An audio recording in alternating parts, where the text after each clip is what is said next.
Dear students, മറ്റൊരു entrance അപ്ഡേറ്റുമായിട്ടാണ് ഞാൻ വന്നിരിക്കുന്നത്. ഈ ഒരു വീഡിയോ കംപ്ലീറ്റ്ലി ഡിസൈനിങ് ഇഷ്ടപ്പെടുന്ന കുട്ടികൾക്ക് വേണ്ടിയിട്ടാണ്. അതായത് IITകളിൽ ഈ ഡിസൈനിങ്, ഡിസൈനിങ് പോലുള്ള കോഴ്സുകൾ പഠിക്കാൻ താല്പര്യമുള്ള കുട്ടികൾക്ക് വേണ്ടിയിട്ടാണ് ഈ ഒരു വീഡിയോ ഞാൻ ചെയ്യുന്നത്. നിങ്ങൾക്ക് IITയിൽ പോയി ഈ ഒരു ഡിസൈനിങ് കോഴ്സ് പഠിക്കണമെങ്കിൽ you have to write an entrance test called USEED. ഈ ഒരു എക്സാമിനെ പറ്റിയുള്ള കംപ്ലീറ്റ് ഡീറ്റെയിൽസ് ആണ് ഞാൻ ഈ വീഡിയോയിൽ പറയാനായിട്ട് പോകുന്നത്. അതുകൂടാതെ തന്നെ 2025 USEED എക്സാം ഓൾറെഡി എഴുതിയ കുട്ടികളുണ്ട്. അവർക്ക് വേണ്ടി ഒരു പുതിയ അപ്ഡേറ്റും വന്നിട്ടുണ്ട്. അതോടെ ഞാൻ ഈ വീഡിയോയിൽ ഡിസ്കസ് ചെയ്യുന്നതായിരിക്കും. അപ്പോൾ വീഡിയോ സ്കിപ്പ് ചെയ്യാതെ ഫുള്ളായിട്ട് കാണാനായിട്ട് നോക്കുക. മറ്റ് entrance related updates up to date ആയിട്ട് കിട്ടാൻ വേണ്ടിയിട്ട് നമ്മുടെ ഈ ഒരു ചാനൽ ഇപ്പോൾ തന്നെ സബ്സ്ക്രൈബ് ചെയ്യുക. അപ്പോൾ നമുക്ക് വീഡിയോയിലേക്ക് പോകാം. ഇനി ആദ്യമായിട്ട് ഈ ഒരു USEED എന്താണെന്ന് ഞാൻ പറയാം. Undergraduate common entrance exam for design. ഇത് മെയിൻലി IITകളിലേക്കുള്ള അഡ്മിഷന് വേണ്ടിയിട്ടാണ്. പക്ഷേ IITകളിൽ മാത്രമല്ല കേട്ടോ, മറ്റു യൂണിവേഴ്സിറ്റീസിലും ഈ ഒരു എക്സാമിൻ്റെ സ്കോർ വെച്ച് നിങ്ങൾക്ക് അഡ്മിഷൻ കിട്ടാനായിട്ട് സാധിക്കും. മെയിൻലി IITകളെയാണ് ഫോക്കസ് ചെയ്യുന്നത്. IITകളിലുള്ള BDS എന്ന കോഴ്സിന് വേണ്ടിയിട്ടുള്ള അഡ്മിഷൻ ലഭിക്കാൻ വേണ്ടിയിട്ടാണ് ഈ ഒരു എൻട്രൻസ് എക്സാം നമ്മൾ എഴുതുന്നത്. ഇനി ഈ ഒരു എക്സാം ആർക്കൊക്കെ എഴുതാമെന്ന് ഞാൻ പറയാം.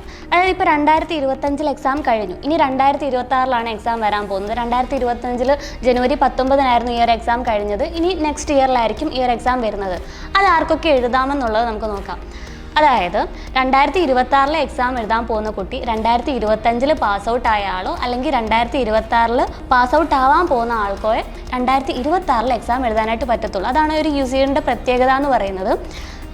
നമ്മൾ ഏത് വർഷമാണോ എക്സാം എഴുതാൻ പോകുന്നത് അതിൻ്റെ തൊട്ട് മുൻപത്തെ വർഷമോ അല്ലെങ്കിൽ ആ വർഷമോ പാസ് ഔട്ട് ആവാൻ പോകുന്ന കുട്ടികൾക്ക് മാത്രമേ USEED എന്ന് പറഞ്ഞ എക്സാം എഴുതാനായിട്ട് പറ്റത്തുള്ളൂ. ചില എൻട്രൻസ് എക്സാമുകളൊക്കെ 2-3 വർഷം മുന്നേ ഉള്ള കുട്ടികൾക്കും പാസ് ഔട്ട് ആയിട്ട് ഇറങ്ങിയ കുട്ടികൾക്കും എക്സാം എഴുതാനായിട്ട് പറ്റും. പക്ഷേ USEEDന് അത് നടക്കില്ല. ഇനി ഞാൻ നേരത്തെ 2025 ജനുവരി 19 എക്സാം എഴുതിയ കുട്ടികൾക്ക് കുറച്ച് അപ്ഡേഷൻ ഉണ്ടെന്ന് പറഞ്ഞിട്ടുണ്ടായിരുന്നു. അതെന്താണെന്ന് വെച്ചാൽ ഈ ഒരു ജനുവരി 19 എക്സാം എഴുതിയ കുട്ടി ഈ ഒരു IITയിൽ ഈ ബാച്ചിലർ ഓഫ് ഡിസൈനിങ് പ്രോഗ്രാമിന് അഡ്മിഷൻ കിട്ടാൻ വേണ്ടിയിട്ടാണ് അവർ ആ എക്സാം എഴുതിയത്. അതിൻ്റെ റാങ്ക് അനുസരിച്ച് USEED.iitb.ac.in എന്ന വെബ്സൈറ്റിൽ ഓപ്ഷൻ രജിസ്ട്രേഷൻ ആരംഭിച്ചിട്ടുണ്ട്. മാർച്ച് 31 അതിൻ്റെ അവസാന തീയതി എന്ന് പറയുന്നത്. ഫസ്റ്റ് അലോട്ട്മെൻറ്റ് ഏപ്രിൽ 21 അവർ പ്രസിദ്ധീകരിക്കുന്നതായിരിക്കും. അവരുടെ വെബ്സൈറ്റിൽ തന്നെ പ്രസിദ്ധീകരിക്കുന്നതായിരിക്കും. അപ്പോൾ അതനുസരിച്ച് നിങ്ങൾ ഏത് യൂണിവേഴ്സിറ്റിയിലേക്കാണോ അപ്ലൈ ചെയ്യേണ്ടത് അതനുസരിച്ച് നിങ്ങൾ ഡേറ്റ് കറക്റ്റായിട്ടുള്ള രീതിയിൽ അപ്ലൈ ചെയ്യാനായിട്ട് നോക്കുക. ഇനി ഈ ഒരു എൻട്രൻസ് എക്സാം എഴുതി കഴിഞ്ഞാൽ ഇവിടെയൊക്കെ അഡ്മിഷൻ കിട്ടുമെന്നറിയണ്ടേ.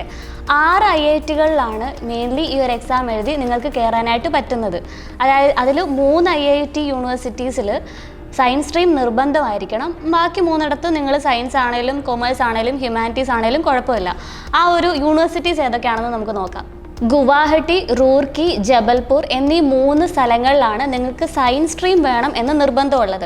ഇതിൽ ജബൽപൂരിൽ നിങ്ങൾക്ക് physics, chemistry, maths or biology മതി. അത് രണ്ടും വേണം നിർബന്ധമൊന്നുമില്ല. മാത്സും അതിൽ മാൻഡേറ്ററി ആണോ നിർബന്ധമൊന്നുമില്ല. നിങ്ങൾക്ക് ബയോളജി അല്ലെങ്കിൽ മാത്സ് ഏതായാലും കുഴപ്പമില്ല. പക്ഷേ ബാക്കി 2 സ്ഥലങ്ങളിൽ അങ്ങനല്ല. ഈ സബ്ജക്ട്സ് എല്ലാം അതിലുണ്ടായിരിക്കണം.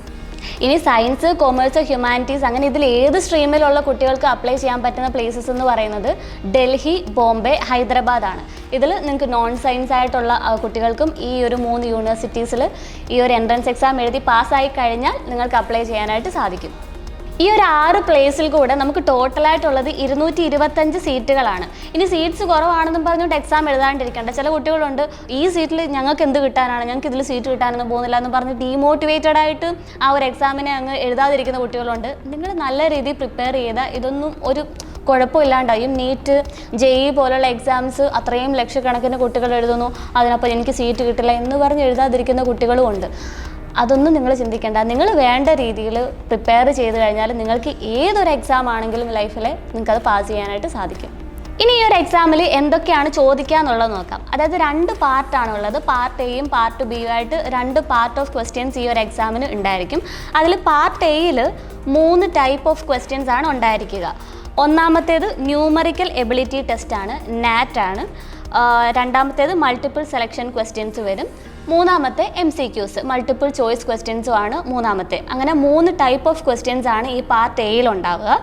അതിൻ്റെ ടൈം വരുന്നത് 2 മണിക്കൂറാണ്. ടോട്ടൽ ക്വസ്റ്റ്യൻസ് ഈ 3 ടൈപ്പിലൂടെ ടോട്ടൽ ക്വസ്റ്റ്യൻസ് 57 ക്വസ്റ്റ്യൻസ് ഉണ്ടാവും. ഈ 57 ക്വസ്റ്റ്യൻസ് 2 മണിക്കൂറിൽ നിങ്ങൾ അറ്റൻഡ് ചെയ്തിരിക്കണം.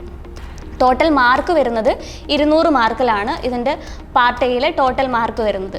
ഇനി പാർട്ട് ബിയിലാണെങ്കിൽ 2 ക്വസ്റ്റ്യൻസേ ഉണ്ടായിരിക്കത്തുള്ളൂ. 2 ക്വസ്റ്റ്യൻസേ ഉണ്ടായിരിക്കത്തുള്ളൂ. അതിൽ ഒന്നെന്ന് പറയുന്നത് സ്കെച്ചിങ് ടെസ്റ്റാണ്, 2 ഡിസൈൻ ആപ്റ്റിറ്റ്യൂഡ് ടെസ്റ്റ്. നിങ്ങൾക്ക് വരയ്ക്കാനുള്ള കഴിവിനെയാണ് ഈ ഒരു പാർട്ട് ബി കൊണ്ട് അവർക്ക് മനസ്സിലാക്കാൻ വേണ്ടിയിട്ടാണ് ഈ പാർട്ട് ബി വെച്ചേക്കുന്നത്. കാരണം ഡിസൈനിങ് കോഴ്സാണ്, നിങ്ങൾക്ക് വരയ്ക്കാൻ അറിഞ്ഞിരിക്കണം, അത് അവർക്ക് അറിയാൻ വേണ്ടിയിട്ടാണ് ഈ ഒരു പാർട്ട് ബിയിലെ ഈ ക്വസ്റ്റ്യൻസ് അവർ വെച്ചേക്കുന്നത്.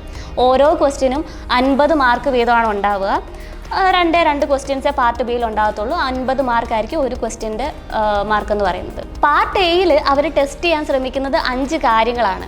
അതായത് spatial sense, visualisation ability, design sensitivity, language, logical reasoning. അങ്ങനെ ഇതിലെല്ലാത്തിലൂടെ അവർക്ക് മനസ്സിലാകാൻ നോക്കുന്നത് ഇവർക്ക് ഡിസൈനിങ്ങിൽ എത്രമാത്രം താല്പര്യമുണ്ട്. അതാണ് ഈ ഒരു പാർട്ട് എ കൊണ്ട് അവർ ഉദ്ദേശിക്കുന്നത്. പാർട്ട് എ കൊണ്ട് മാത്രമല്ല, പാർട്ട് ബി കൊണ്ട് അവർ ഉദ്ദേശിക്കുന്നത് ഈ കുട്ടിക്ക് ഡിസൈനിങ്ങിനോട് എത്രമാത്രം താല്പര്യമുണ്ട്, എത്രമാത്രം അറിവുണ്ട് എന്ന് അവർക്കൊന്ന് അറിയാൻ വേണ്ടിയിട്ടാണ് ഈ ഇത്രയും ടൈപ്സ് ഓഫ് ക്വസ്റ്റ്യൻസ് അവർ ഈ 2 പാർട്ടിൽ ഉൾപ്പെടുത്തിയിരിക്കുന്നത്. ഇനി ഈ എൻട്രൻസ് എക്സാം നിങ്ങൾ എഴുതി നല്ല മാർക്കും സ്കോർ ചെയ്തു. ഇത് കഴിഞ്ഞാൽ നിങ്ങൾ ഈ ഏത് യൂണിവേഴ്സിറ്റിയിലേക്കാണ് നിങ്ങൾക്ക് പോകാൻ താല്പര്യം അവിടുത്തെ വെബ്സൈറ്റിൽ കയറി നിങ്ങൾ അപ്ലൈ ചെയ്യണം. ചില കുട്ടികൾക്കൊരു വിചാരമുണ്ട് ഡയറക്റ്റ് യൂണിവേഴ്സിറ്റീസിൽ നിന്ന് കോൾ വരും, നമുക്ക് റാങ്കൊക്കെ കിട്ടിക്കഴിഞ്ഞാൽ. അങ്ങനെ വരത്തില്ല. നിങ്ങൾക്ക് ഏത് യൂണിവേഴ്സിറ്റിയിലേക്കാണ് പോകാൻ താല്പര്യം അവിടേക്ക് നിങ്ങൾ അപ്ലൈ ചെയ്യേണ്ട ആവശ്യമുണ്ട്. നമ്മൾ ഏത് എൻട്രൻസ് എക്സാം ആണെങ്കിലും പ്രോപ്പറായിട്ട് അതിനുവേണ്ടി പ്രിപ്പയർ ചെയ്ത് നമ്മളായിട്ടൊരു എഫേർട്ട് ഇടുമ്പോൾ മാത്രം നമുക്കതിന് നല്ലൊരു റിസൾട്ട് കിട്ടാനായിട്ട് സാധിക്കും. ഈ 10th കഴിയുമ്പോൾ തന്നെ പ്രിപ്പറേഷൻസ് സ്റ്റാർട്ട് ചെയ്താൽ ഒരു 2 ഇയർ കൊണ്ട് നിങ്ങൾക്ക് ആ ഒരു ഈ 10th കഴിയുമ്പോൾ തന്നെ പ്രിപ്പറേഷൻസ് സ്റ്റാർട്ട് ചെയ്താൽ ഒരു 2 ഇയർ കൊണ്ട് നിങ്ങൾക്ക് ഒരു നല്ല സ്കോറിൽ എത്തിപ്പെടാനായിട്ട് സാധിക്കും. അതിനു വേണ്ടിയിട്ടാണ് ആൽഫ ജീനിയസ് ഇൻ്റഗ്രേറ്റഡ് സ്കൂൾ ഈ ഒരു ഇൻ്റഗ്രേറ്റഡ് പ്രോഗ്രാം പ്രൊവൈഡ് ചെയ്യുന്നത്. ഇപ്പോൾ 2025 +1 +2 അഡ്മിഷൻസ് ആരംഭിച്ചിട്ടുണ്ട്. ഇനിയും അഡ്മിഷൻ എടുക്കാത്തവർ നമ്മളുടെ സ്ക്രീനിങ് ടെസ്റ്റ് അറ്റൻഡ് ചെയ്ത് അഡ്മിഷൻ എടുക്കാനായിട്ട് ശ്രദ്ധിക്കുക. അതുകൂടാതെ 2025 മെഡിക്കൽ എഞ്ചിനീയറിംഗ് എൻട്രൻസ് എക്സാം എഴുതാൻ പോകുന്ന കുട്ടികൾക്ക് വേണ്ടിയിട്ട് നമ്മൾ ക്രാഷ് കോഴ്സും പ്രൊവൈഡ് ചെയ്യുന്നുണ്ട്. ഓൺലൈനായിട്ടും ഓഫ്ലൈനായിട്ടും നിങ്ങൾക്ക് ഈ ഒരു ക്രാഷ് കോഴ്സ് ലഭ്യമാക്കാനായിട്ട് സാധിക്കും. എന്തെങ്കിലും ഡൗട്ട്സ് കാര്യങ്ങളുണ്ടെങ്കിൽ താഴെ കൊടുത്തിരിക്കുന്ന നമ്പറിൽ കോൺടാക്ട് ചെയ്താൽ മതി. അപ്പോൾ ആൽഫയ്ക്കൊപ്പം നല്ലതായിട്ട് പ്രിപ്പയർ ചെയ്തുകൊണ്ട് ഇനി വരാൻ പോകുന്ന എൻട്രൻസ് എക്സാമുകളെല്ലാം നമുക്ക് ക്രാക്ക് ചെയ്യാം. All the best.